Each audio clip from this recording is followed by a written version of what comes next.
straight to questions. We'll go straight to questions. All right, y'all fire away. As many good things as the offense is starting to do, you know, not throwing any blame on Bo, but that drop kind of seemed to make the offense stutter for 2 or 3 drives.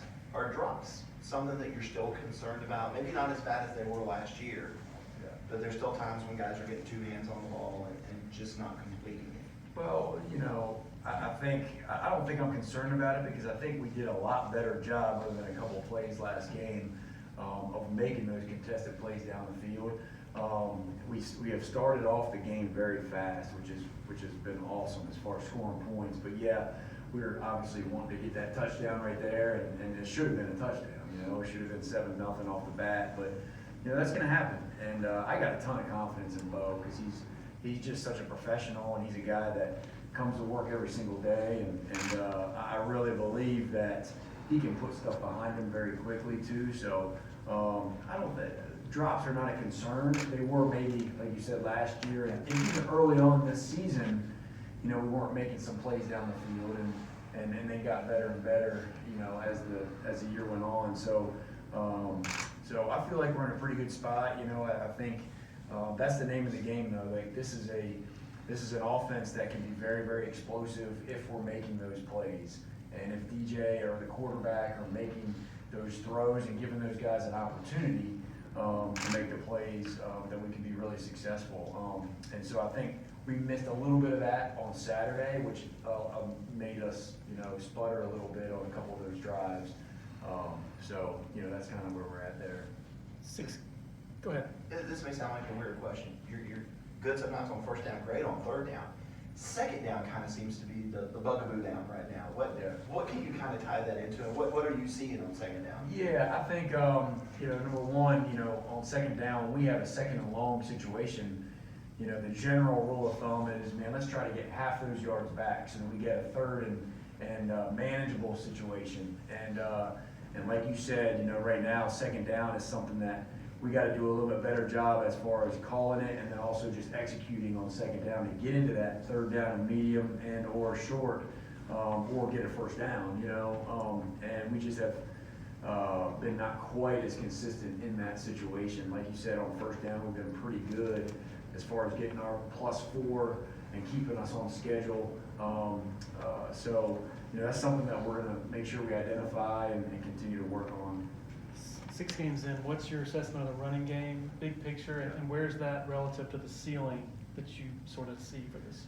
Yeah, I believe that we're in a pretty good spot in the running game. I think that, you know, this past week, you know, fortunately, you know, we made some big plays when we needed to in the running game, and some of them came from DJ, and that's kind of what I told the team afterwards, is we got to find ways, we continue to find ways to be productive in different ways, not just throwing the ball, not just running the ball, not just running it with our running backs, but also with our quarterbacks. And so I think that just makes us even harder to defend when you have multiple ways of attacking somebody. You know, there's obviously corrections and things to improve on in both the running and passing game. And I feel like our offensive line is really getting better in a lot of areas in the run game. We missed a few things on Saturday that kind of slowed us down in the run game up front.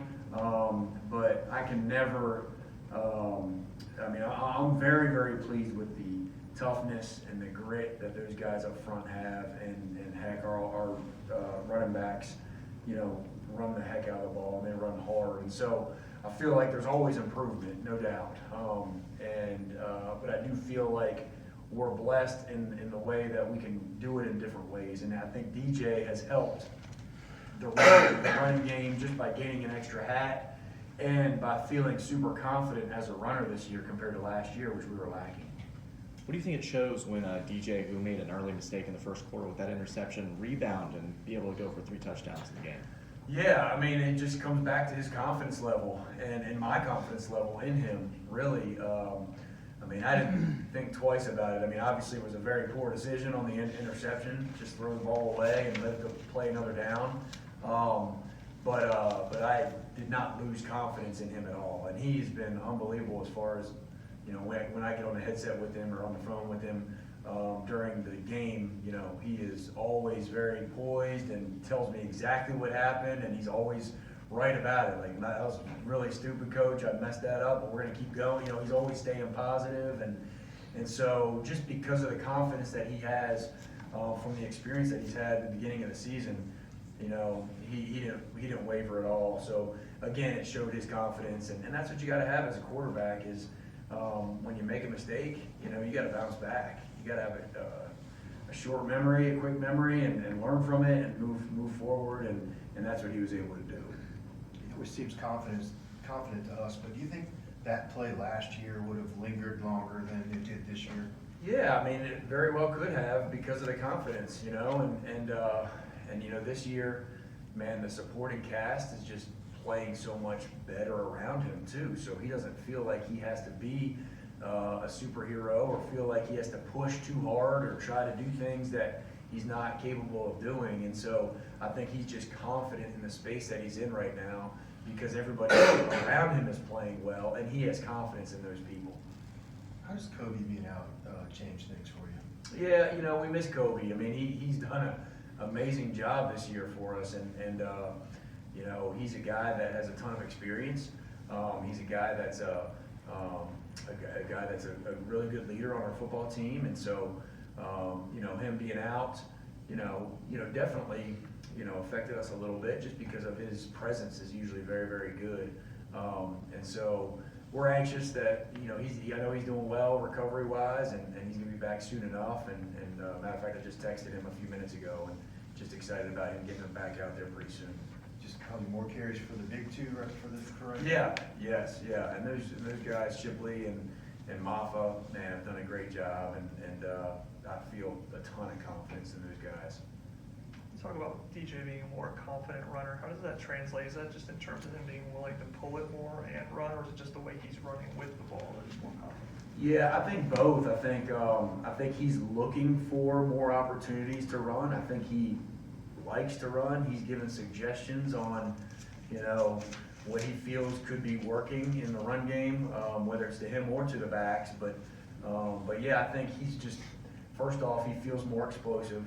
I know we talked about it a bunch at the beginning of the season, but just as losing some of that weight and then just getting healthy with his knee has allowed him to just have a lot of confidence with his explosiveness. And in some of those read situations where he's reading an end or somebody on defense, you know, he feels a little bit more confident in pulling it and making a play. And obviously on some of the draw plays, like the one at the end of the game where he ran for 40, should have been 60, I guess, or 55. But man, he looked faster. You know, he's just more explosive, and so that confidence factor is a big part of that.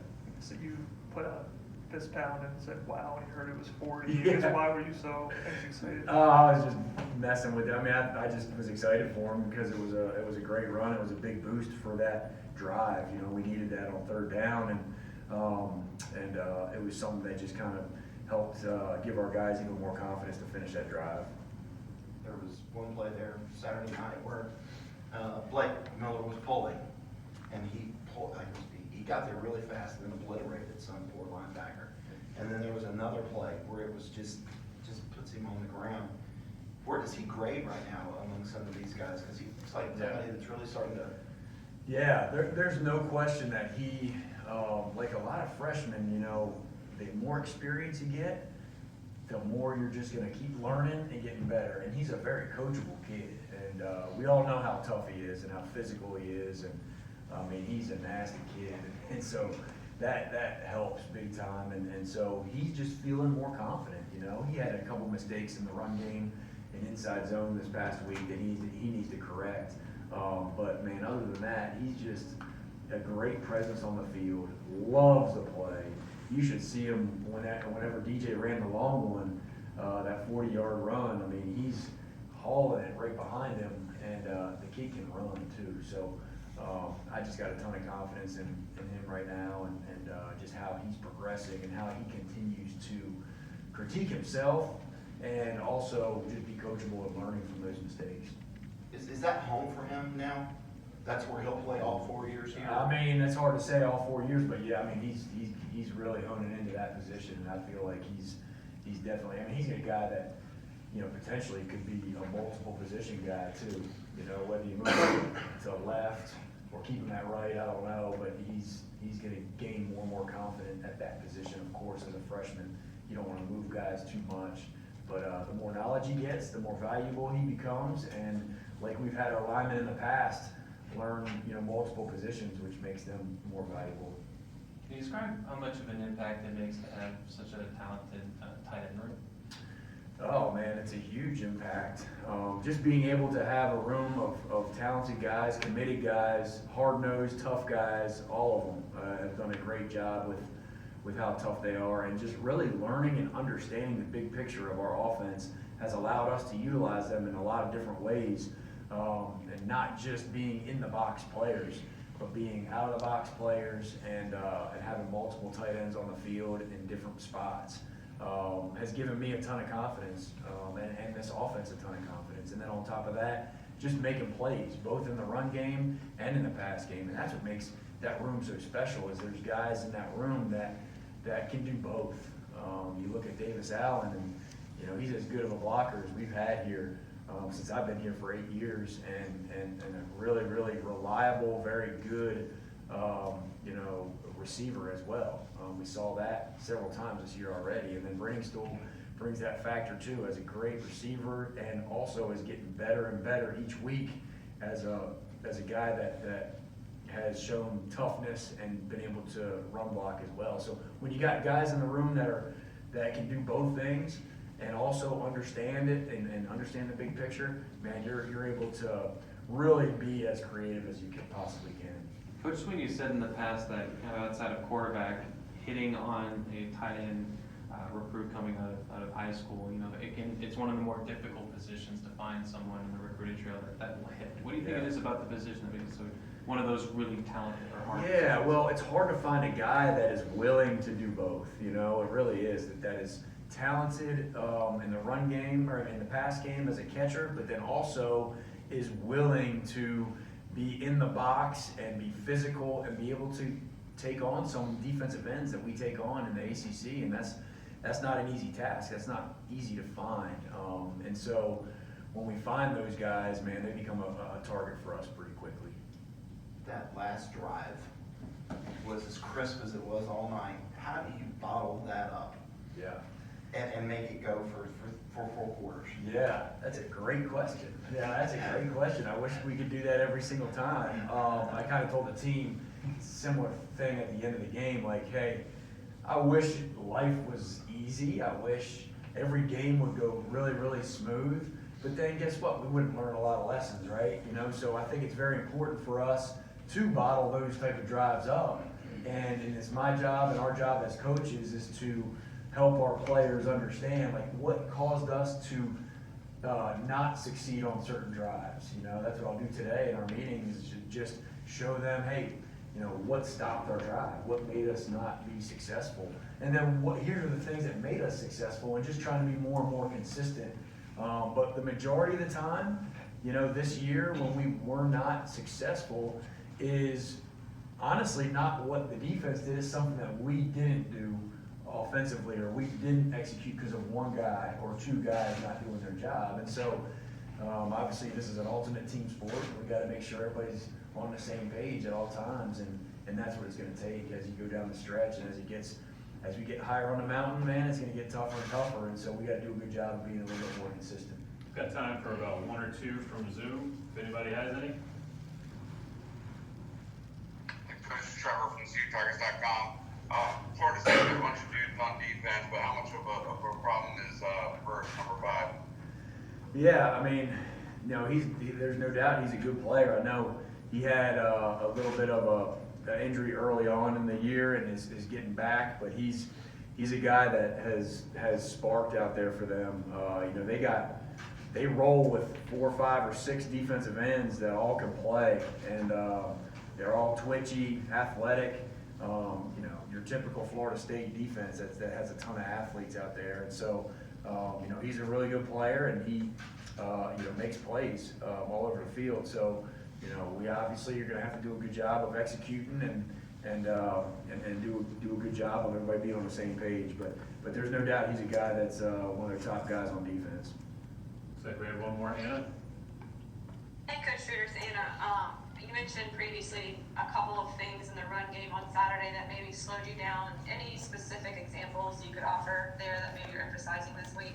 Yeah, I mean, really, it's whether it would be one or two guys maybe not doing their job, whether it be an offensive lineman, you know, not using proper technique, or you know, maybe it was a read once or twice on the quarterback's part that maybe we could have pulled it one or two times.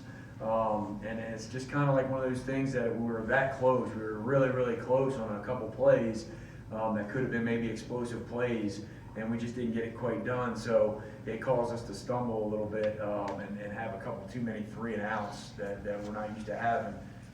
So just really the execution piece of everybody doing their job, you know, in the run game and in the pass game. I mean, the same type of thing happened in the pass game too, you know, a couple of the third downs, whether it was an MA by somebody, missed assignment, or, you know, just somebody not doing their job like they need to do, you know, that's what kind of stumbled a little bit for some of those drives.